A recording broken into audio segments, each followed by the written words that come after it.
is sum of money put out at compound interest amounts in 2 years to 672 and 3 years to rupees 714. Find the rate of interest. कुछ amount invest की गई है जो कि 2 साल में 672 हो जाती है और 3 ईयर में 714. आपने रेट ऑफ इंटरेस्ट बताना है. तो आप ये देखें कि इसमें एक्चुअली क्या हो रहा है कि हमें रेट ऑफ इंटरेस्ट बड़े आराम से मालूम हो जाएगा, क्योंकि अगर हम इस कहेंगे टाइम लाइन है, यहाँ से इन्वेस्टमेंट शुरू हुई, पहला साल, दूसरा साल, दूसरे साल में ये 672 हो गई और तीसरे साल में 714 हो गई.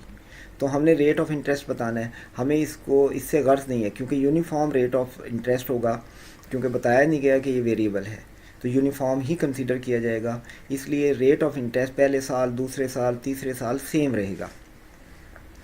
तो अगर हमें इन दोनों सालों का 2 और 3 ईयर के दरमियान जो रेट ऑफ इंटरेस्ट है वो मालूम हो जाए तो बाकी भी वही रेट ऑफ इंटरेस्ट होगा. तो इसके लिए हम बड़े आराम से मालूम कर लेंगे, क्योंकि final value minus initial value over initial value multiplied by 100, ये रेट ऑफ इंटरेस्ट मालूम हो जाएगा. इस फार्मूले को मज़ीद डिटेल में जानने के लिए आप परसेंटेज का टॉपिक पढ़ सकते हैं.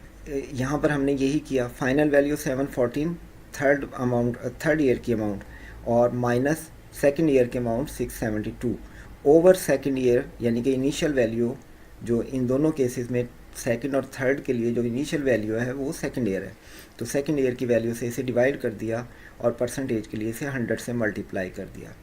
तो 42 डिफरेंस आ गया और इनिशियल वैल्यू 672 मल्टीप्लाइड बाय 100 करने से हमारे पास आंसर आता है 6.25, जो कि ऑप्शन ए में दिया गया है.